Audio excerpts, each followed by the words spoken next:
আমি আলোচনার শুরুতেই একটু জিজ্ঞাসা করি, এই দুনিয়াতে আমাকে আপনাকে কে পাঠিয়েছেন? একটু জবান খুলে মহাব্বত বলুন কে? আরো মহাব্বত বলুন আল্লাহ। হতে পারে একটা ডাক আমার আপনার নাজাতের ওসিলা হয়ে যাবে।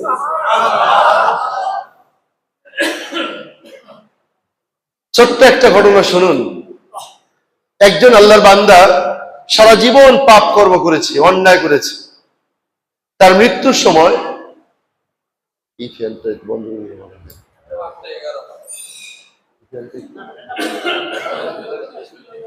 তো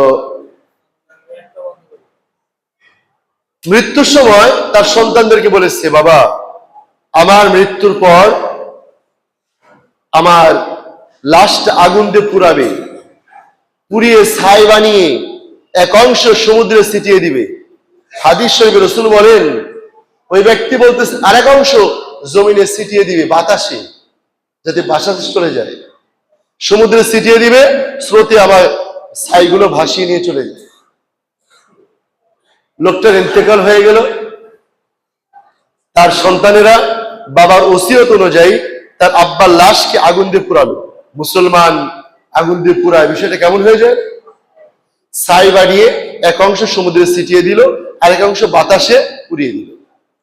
আল্লাহ তাআলা ফেরেশতাদেরকে বললেন, এই লোকটার পুরো ছাইগুলোকে নিয়ে এসে আবার তার বডি স্ট্রাকচার তৈরি করো।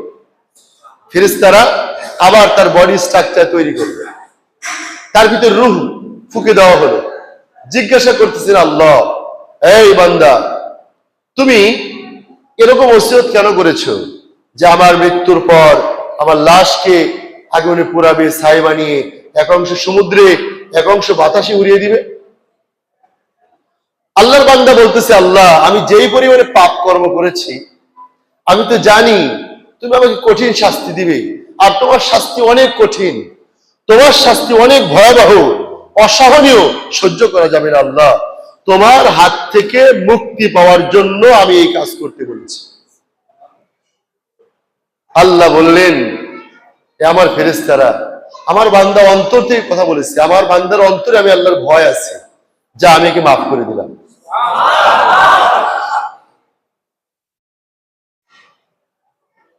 আল্লাহ খুব নরম মনের। আল্লাহ কি মনের বলুন? যখন দুনিয়া সৃষ্টি হয়নি, মানুষের রূহ সৃষ্টি হয়নি, সে সময় আল্লাহ তাআলার রহমত এবং গজবকে সৃষ্টি করেছেন। গজবের উপরে আল্লাহর রহমত অনেক বেশি, এটা আল্লাহ মানুষ সৃষ্টির পূর্বে লিখে রেখেছে। কিয়ামতের দিন দুই শ্রেণীর মানুষকে আল্লাহ তাআলা জাহান্নাম থেকে বের করে জান্নাতে পৌঁছায় দিবেন। বলুন, কয় শ্রেণীর মানুষ? জাহান্নামে চলে গেছে। আল্লাহ বলবেন, দেখো তো আমার এই বান্দার জিন্দেগিতে কোনোদিন আমি আল্লাহর ভয়ে কান্নাকাটি করেছি কিনা? ফেরেশতারা খুঁজে দেখবে, হ্যাঁ, সে আল্লাহর ভয়ে কান্নাকাটি করেছিল। আল্লাহ তাআলা বলবেন, যা আমার বান্দাকে মাফ করে দিল। আরেকটা মানুষ, যে লোকটা জাহান্নামে চলে গেছে, আল্লাহ বলবেন, দেখো তো আমার বান্দা একা একা, কোনো মানুষকে দেখানোর জন্য নয়, আমি আল্লাহকে ভয় করেছি কিনা? হ্যাঁ, তার আমলনামার মধ্যে পাওয়া যাবে একা একা খুব ভয় করেছিল। আল্লাহ তাআলা বলবেন, আমার বান্দাকে মাফ করে দিলাম। প্যারা হাজিরিন, তো আমি প্রথম জিজ্ঞাসা করলাম, আমাকে আপনাকে সৃষ্টি করেছেন কে? আল্লাহ তাআলা। যদি আমি আপনি আল্লাহর সৃষ্টি জীব হই, আল্লাহ তাআলা আমাকে আপনাকে বলতেছেন,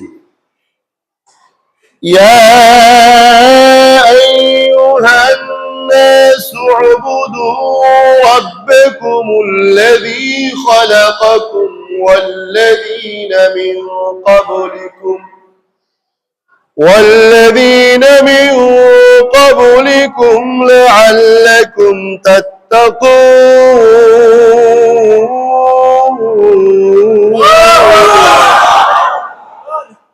সূরা বাকারা 3 নম্বর পৃষ্ঠা আয়াতের মাঝখানে আল্লাহ তাআলা বলতেছেন, হে ইয়া আইয়ুহান নাস, হে মানব জাতি, হে মুসলমান, বেঈমান, হিন্দু, বৌদ্ধ, খ্রিস্টান, ধর্ম বর্ণ নির্বিশেষে সকল মানুষকে আল্লাহ বললেন, ইয়া আইয়ুহান নাস, হে লোক সকল, উ'বুদু, তোমরা ইবাদত করো। আমরের সিগা আল্লাহ ব্যবহার করেছেন জুমা, বহু বচন, তোমরা সকলেই ইবাদত করো।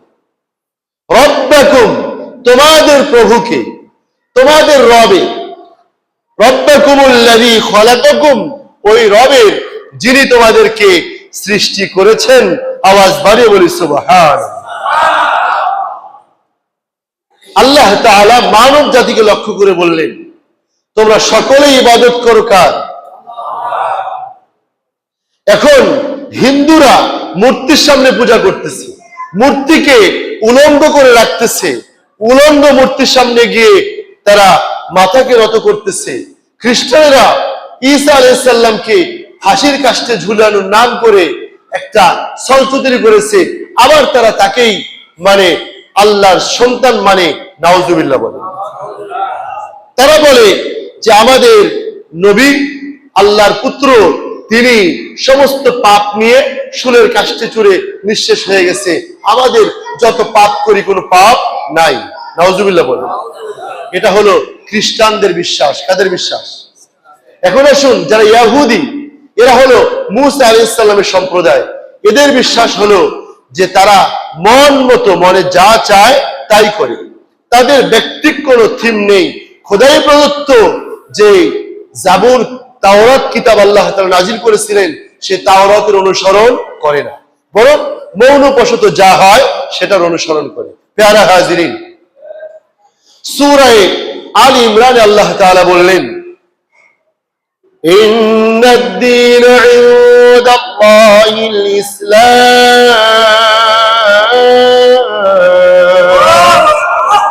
আল্লাহ রাব্বুল আলামিনের নিকটে একটা ধর্ম গ্রহণযোগ্য। বলুন কয়টা?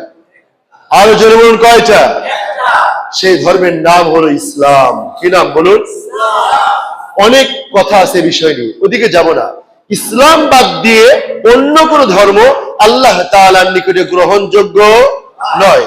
গ্রহণযোগ্য অনেক নেতা, অনেক মাতব্বর শ্রেণীর মানুষ আপনাকে বলবে, আরে হিন্দুরাও জান্নাতে যাবে, খ্রিস্টানরাও জান্নাতে যাবে, ইহুদিরাও জান্নাতে যাবে। নাউজুবিল্লাহ বলে। আল্লাহ তাআলা সূরা আলী ইমরানে বলতেছে, وَمَن يَبْتَغِ غَيْرَ الْإِسْلَامِ دِينًا فَلَن يُقْبَلَ مِنْهُ। আল্লাহ তাআলা বলেন, আল্লাহর নিকটে ইসলাম ব্যতীত অন্য কোন ধর্ম, মন্ত্র, তন্ত্রবাদ গ্রহণযোগ্য নয়। কথা কে বললেন? আল্লাহ তাআলা সূরা মাইদা ঘোষণা করতেছেন, اليوم أكملت لكم دينكم وأتممت عليكم نعمتي ورضيت لكم الإسلام دينا। এই আয়াতটা যখন নাজিল হলো, আয়াতের অর্থ কত সুন্দর দেখুন। আল্লাহ তাআলা বলতেছেন, আল-ইয়াওমা আকমালতু লাকুম দীনাকুম, আজকে আমি তোমাদের জন্য তোমাদের দ্বীনকে, ইসলামকে পরিপূর্ণ করে দিলাম।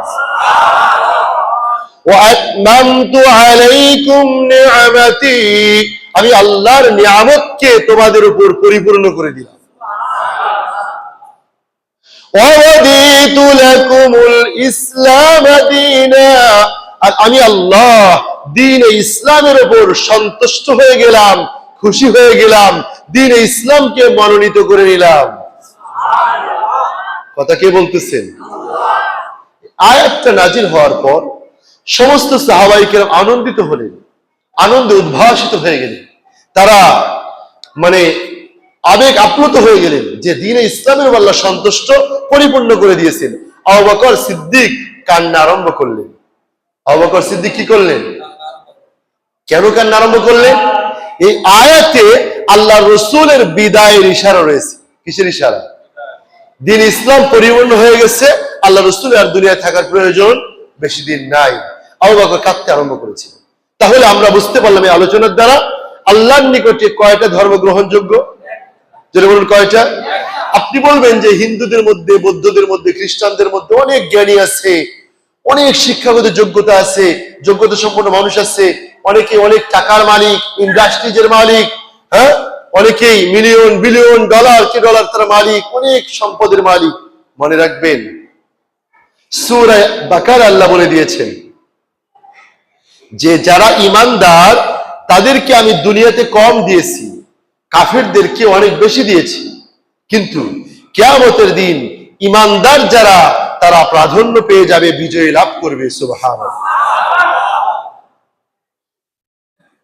পেয়ারা হাজিরিন, এর জন্য দুনিয়ার প্রাচুর্যতা, টাকা পয়সা, মাল সম্পদ, শিক্ষাগত যোগ্যতা, নেতৃত্ব ক্ষমতা, এটা আল্লাহর কাছে গ্রহণযোগ্য নয়। আল্লাহ তাআলা রাসূল সাল্লাল্লাহু আলাইহি ওয়াসাল্লাম বলেন, আবু হুরায়রা থেকে বর্ণিত, عن أبي هريرة رضي الله تعالى عنه أنه قال قال رسول الله صلى الله عليه وسلم إن الله لا ينظر إلى صوركم وأموالكم ولكن ينظر إلى قلوبكم وأعمالكم رواه البخاري ومسلم।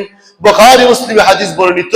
আল্লাহ রাসূল বলেন, আল্লাহ তাআলার নিকটে আল্লাহ তাআলা মানুষের চেহারা দেখেন না, বংশগত মর্যাদা দেখেন না, শিক্ষাগত যোগ্যতা দেখেন না, আল্লাহ তাআলা দেখেন মানুষের অন্তর এবং মানুষের আমল। কয়টা জিনিস দেখেন? বলুন কয়টা? একটা হলো মানুষের অন্তর, আর একটা হলো মানুষের আমল। আপনি আল্লাহর জন্য আমল করতেছেন না হুজুরকে দেখানোর জন্য? আপনি আল্লাহর জন্য নামাজ পড়লেন না মাতব্বরকে দেখানোর জন্য? এটা আল্লাহ তাআলা দেখবেন, এটাই দেখেন। হাদিস শরীফের আরেকটা কথা বলেছেন হযরতে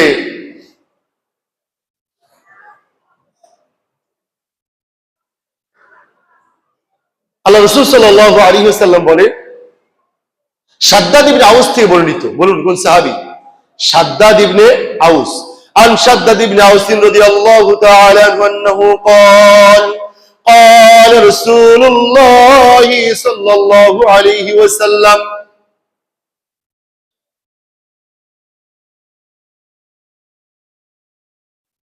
الكيس من دان نفسه وعمل لما بعد الموت والعاجز من اتبع هواه تبعا لما جئت به।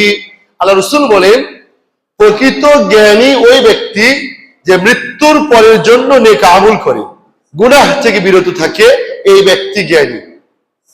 আর যে প্রবৃত্তির অনুসরণ করে গুনাহ করে, এই ব্যক্তি সবচেয়ে বড় নির্বোধ। এই শাদ্দাদ ইবনে আউস থেকে আরেকটা হাদিসে আসছে, রাসূল বলেন, মান সাল্লা ইউরাই ফাকাদ আশরাকা ওয়া মান সামা ইউরাই ফাকাদ আশরাকা ওয়া মান তাসাদ্দাকা ইউরাই ফাকাদ আশরাকা। রাসূল বলেন, যে ব্যক্তি মানুষকে দেখানোর জন্য নামাজ পড়লো সে শিরিক করলো। সুবহানাল্লাহ বলুন, নাউজুবিল্লাহ বলবেন।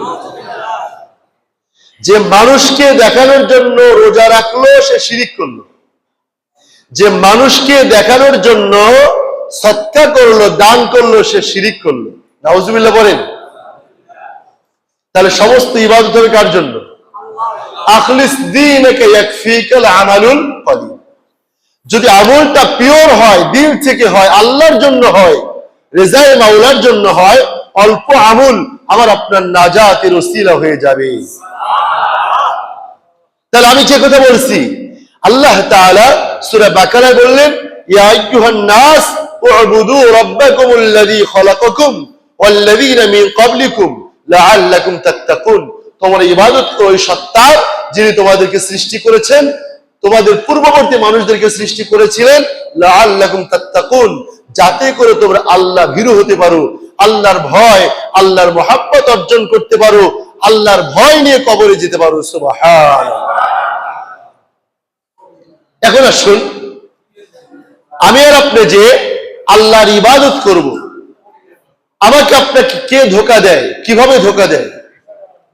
সূরা ইনফিতার আল্লাহ রাব্বুল আলামিন ঘোষণা করতেছেন, ইয়া আইয়ুহাল ইনসানু মা গাররাকা বিরাব্বিকাল কারীম। আল্লাহ তাআলা বলেন, ইয়া আইয়ুহাল ইনসানু মা গররাকা বিরাব্বিকাল কারীম, হে মানব জাতি, কোন জিনিস তোমাকে তোমার মহামহিম আল্লাহ সম্পর্কে বিভ্রান্ত করলো? তুমি কি কারণে গোমরাহ হয়ে গেলে? তোমার কারণটা কি? কে বলতেছেন কথা? এখন আসুন এই আয়াতের একটা ব্যাখ্যায় আপনি আসুন। সূরা তাকাসুর আল্লাহ তাআলা বলতেছেন, আলহাকুমুত তাকাতুর, পরস্পর তোমাদের মাল সম্পদের প্রতিযোগিতা, মাল সম্পদের লালসা তোমাদেরকে আল্লাহ থেকে গাফিল করে দিয়েছে। মাল সম্পদের লোভ লালসা তোমাদেরকে আল্লাহ থেকে গাফিল করে দিয়েছে। কথা কে বললেন? মুহাব্বত নিয়ে রাখবেন কে? এটা কতদিন? 10 বছর, 20 বছর, 50 বছর? আল্লাহ বলতেছেন, হাত্তা যুরতুমুল মাকাবির,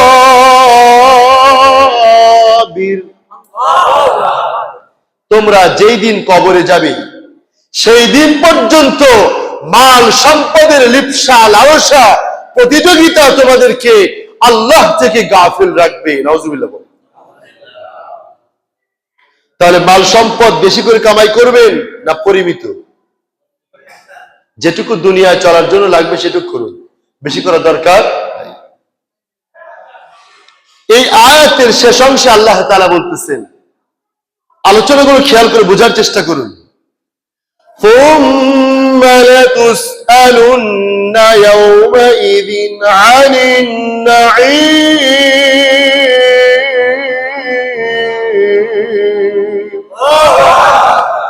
আল্লাহ তাআলা বলেন, হাসরের মাঠে, কিয়ামতের দিন, যেই দিন আপন ছেলে মেয়ে কোনো সহযোগিতা করবে না। সূরা আবাসা আল্লাহ রাব্বুল আলামিন বলতেছেন, এই আয়াতের অর্থটাকে শুনুন। আল্লাহ বললেন, থুম্মা লাতুসআলুন্না ইয়াওমাইযিন আনিন নাঈম, কিয়ামতের ময়দানে, হাসরের মাঠে আল্লাহ তাআলা আমাকে আপনাকে যত নিয়ামত দান করেছেন প্রত্যেকটা নিয়ামতের হিসাব নেবেন, প্রত্যেকটা নিয়ামতের হিসাব দিতে হবে আল্লাহর সামনে। যেই দিন আমার আপনার সন্তান কি বলবে শুনুন। আল্লাহ বলতেছে, ইয়াউমা ইয়াফিরুল মারউ মিন আখিহি ওয়া উম্মিহি ওয়া আবিহি ওয়া সাহিবাতিহি ওয়া বানিহি। কিয়ামতের ময়দান যখন কায়েম হয়ে যাবে, বাবা, ওই দিন কিন্তু সন্তান সন্ততি আব্বা আম্মা বলে পরিচয় দিবে না, আব্বা আম্মা সন্তান সন্ততি বলে পরিচয় দিবে না, স্ত্রী স্বামী বলে পরিচয় দিবে না, আমার আপনার ভাই ভাই বলে পরিচয় দিবে না। সকলেই পঙ্গপালের মতো ছুটতে থাকবে, কোন মানুষের দেহের মধ্যে কোনো কাপড় থাকবে না, উলঙ্গ অবস্থায় মানুষ পাগলের মতো দৌড়ে বের বলবে, ইয়া নাফসি ইয়া নাফসি, আজকে আমার কি উপায়, কি হবে আমার? প্যারা হাজিরিন, ওই দিন লা ইয়াসআলু হামিমুন হামিমা, সূরা মাআরিজ, বন্ধু বন্ধুকে দেখবে, লা ইয়াসআলু হামিমুন হামিমা, বন্ধু বন্ধুর কোনো উপকার করতে পারবে না। ইয়াওয়াদ্দুল মুজরিমু লা ইয়াফতাদি মিন আযাবি ইয়াউমিদিন বিবানিহি, কিয়ামতের ময়দানে নাফরমান বেঈমান নিজের সন্তান সন্ততি আল্লাহকে দিয়ে, আল্লাহ, দুনিয়ার জমিনে আমার 5 জন ছেলে মেয়ে ছিল, তাদেরকে তোমার কাছে অর্পণ করে দিলাম, বিনিময়ে আমাকে নাজাত দিয়ে দাও। আল্লাহর পক্ষ দিয়ে ঘোষণা করা হবে, কাল্লা ইন্নাহা লাযা, এটা কোনো গ্রহণযোগ্য নয়। মানুষ শুধুমাত্র ছেলে মেয়েকেই নয়, আব্বা আম্মাকে আল্লাহর কাছে মুক্তিপণ হিসেবে দিবে। আল্লাহ, আজকে আমার আব্বা আম্মাকে তোমার কাছে দিলাম, আব্বা আম্মার বিনিময়ে আমাকে মাফ করে দাও। আত্মীয় স্বজনকে দিলাম, তাদের বিনিময়ে আমাকে মাফ করে দাও। কোনটাই গ্রহণযোগ্য হবে না। মানুষ এক পর্যায়ে গিয়ে বলবে, আল্লাহ, দুনিয়ার জমিনে আমার যত জমি ছিল, টাকা ছিল, মাল সম্পদ ছিল, মালিক, সকল জিনিস তোমার দরবারে ছেড়ে দিলাম, ও মাওলা, বিনিময়ে আমাকে মাফ করে দাও। আল্লাহ বলবেন, কাল্লা, কখনো নয়, ইন্নাহা লাযা, এগুলো গ্রহণযোগ্য নয়, আজকে চলবে না। ওই দিন আমার আপনার জন্য ঠিকানা হবে জাহান্নাম। নাউজুবিল্লাহ। ওয়া আম্মা মান উতিয়া কিতাবাহু বিশিমালি যখন মানুষের আমলনামা বাম হাতের মধ্যে প্রদান করা হবে, ওয়া আম্মা মান উতিয়া কিতাবাহু বিশিমালি, মানুষের আমলনামা বাম হাতের মধ্যে দেওয়া হবে, ফায়াকুলু ইয়া লাইতানি লাম উতা কিতাবিয়া, মানুষ আফসোস করবে আর বলবে আল্লাহ যদি আমার আমলনামাই না দেওয়া হইতো, যদি আমার আমলনামাই না দেওয়া হইতো। মানুষ বলবে, কে বলতেছে এই কথা? সূরা হাক্কা 29 নম্বর পারা 3 নম্বর সূরা। আল্লাহ তাআলাকে মানুষ বলবে, ফায়াকুলু ইয়া লাইতানি লাম উতা কিতাবিয়া, আল্লাহ যদি আমার আমলনামাই না দেওয়া হইতো, ওয়া লাম আদরি মা হিসাবিয়া, আল্লাহ যদি আমার হিসাব না হইতো, ওয়ালাম আদরি মা হিসাবিয়া ইয়া লাইতাহা কানাতিল কাদিয়া, মালিক যদি আমার মৃত্যুই শেষ হয়ে যাইতো, আমার মৃত্যুর পরে কোনো মুআমালা না থাকতো, কিন্তু মৃত্যু শেষ হবে না, সেই দিন আমার আপনার সামনে কি আসবে দেখবেন, ইয়া লাইতাহা কানাতিল কাদিয়া মা আগনা আন্নি মালিয়া, মানুষ বলবে আল্লাহ আমার যত মাল সম্পদ ছিল, টাকা পয়সা ছিল, কোনো কিছুই তো কাজে লাগলো না, আল্লাহ মা আগনা আন্নি মালিয়া, আমার মাল সম্পদ তো আজকে কোনো কাজে আসলো না, হালাকা আন্নি সুলতানিয়া, মানুষ আফসোস করে করে বলবে আল্লাহ আমার মেম্বারগিরি, চেয়ারম্যানগিরি, এমপিগিরি, মাতব্বরগিরি, মুফতিগিরি, মুহাদ্দিসগিরি, মাস্টারগিরি, ডাক্তারগিরি, আমার প্রফেসরগিরি, ইঞ্জিনিয়ারিংগিরি সব পদগুলো চলে গেল, হালাকা আন্নি সুলতানিয়া, আমার পদ পদবি কোনো কাজে লাগলো না। আল্লাহর বান্দা ডেকে ডেকে আফসোস করে করে বলবে হালাকা আন্নি সুলতানিয়া, কোনো কিছু কাজে আসলো না। আল্লাহ তাবারাকা ওয়া তাআলা লক্ষ্য করে বান্দার দিকে লক্ষ্য করে বলবেন, খুযুহু ফাগুল্লুহু, নাফরমানকে ধর, পাকড়াও কর, বেরিটা পরায় দে, সুম্মাল জাহিম সাল্লু, অতঃপর জাহান্নামের মধ্যে নিক্ষেপ করবে। কোন অবস্থায়? মুখের উপরে ভর করিয়ে, পাটা উপরের দিকে, মুখের উপরে ভর করে জাহান্নামের মধ্যে নিক্ষেপ করবে। ثم الجحيم صلوا ثم في سلسلة ذرعها 70 ذراعا فاسلكوا, বাবা ওই দিন আমাকে আপনাকে 70 গজ শিকল লাগায়া জাহান্নামের মধ্যে নিক্ষেপ করবে। বুকের শিকলগুলি ছিদ্র হয়ে পিঠ দিয়ে বের হবে, পিঠের শিকলগুলি ছিদ্র হয়ে বুক দিয়ে বের হয়ে যাবে। ওই দিনকে ভয় করুন, আল্লাহকে ভয় করুন। আল্লাহ তাবারাকা ওয়া তাআলা আমাদের সকল কথাগুলির উপরে আমল করার তৌফিক দান করুন, আল্লাহুম্মা আমিন। জাহান্নামের ভয়, আল্লাহর ভয় অন্তরে দান করুন, আল্লাহুম্মা আমিন। ওয়া আখিরু দাওয়ানা আলহামদুলিল্লাহি রাব্বিল আলামিন।